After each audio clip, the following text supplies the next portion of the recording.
Ito ang malaki oh. Mas malaki pa tong baka na to kaysa doon sa mga baka sa Rumbek. Ito naman yata yung mga baka namin. Ang nag-aalaga yung isang bayaw ko. Dalawa yan. Tapos ito buntis na naman daw.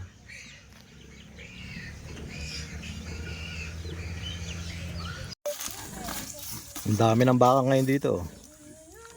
Diyan yung mga nabili nila. Ewan ko lang kung bibiyahe ngayon yan.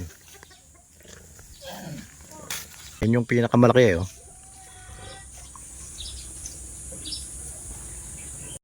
Ilan sa'yo dyan? 6? Madami ah. Bibiyahe kayo bukas. Kay tatang ilan? Ha? Ito lang. Yan kasi yung hanap buhay ng mga in-laws ko dito. Yung mga bayaw ko na yan at yung biyanan ko, puro sila bumibili ng baka. Tapos linggo-linggo binibiyahe nila doon sa may Pangasinan. Doon daw yung bilihan ng ng mga baka. Bayaw. Nakakapanood ka ng mga video ko doon sa mga baka doon sa Africa. Okay. Bakit yung mga baka doon? Marami ako nakikita mga baka doon, yung mga sungay nila napakahaba, mga gandito pa siguro. Ano yun? Ibang breed. Ibang breed yung kaya, mga ano yun, African. Pero yung mga ganito, ganyan lang talaga yung sungay nila. Mga ano to, native to eh. Ito malalaki ah. Galing ano yan, Ordaneta yan. Ordaneta. Ang Bulacan. Laki niya no. Magkano presyo niyan? Binili ko yung ano yun, 78 siya. 78? Oo. Bayaw, paano pag binibiyahe nyo yan sa may Pangasinan? Bawat per head ang bayad. Hindi depende sa size. Kahit malaki maliit ko yan, 1-2 pa din yung bayad. 1-2. Pag Parehas hindi lang. nabili, Hindi babalik.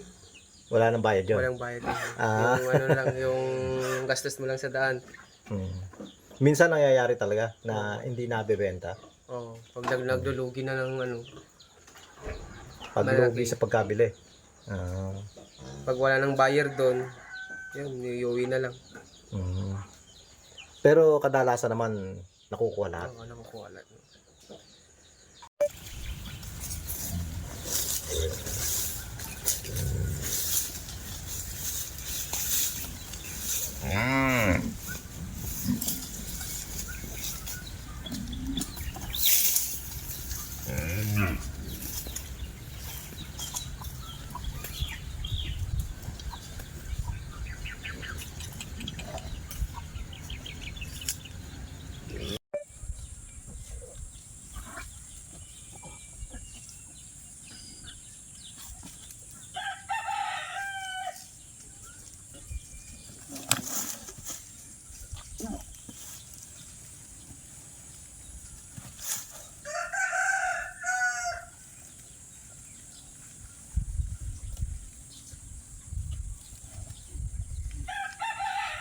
May dati ng butas.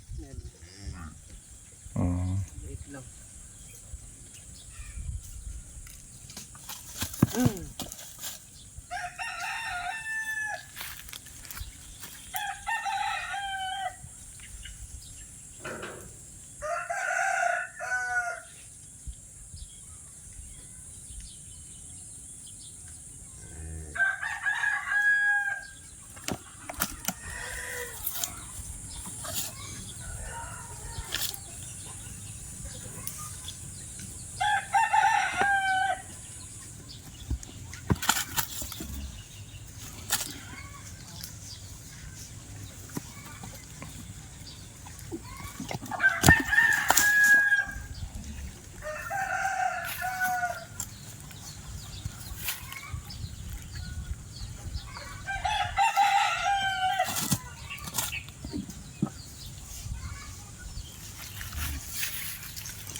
Tayo pumasok.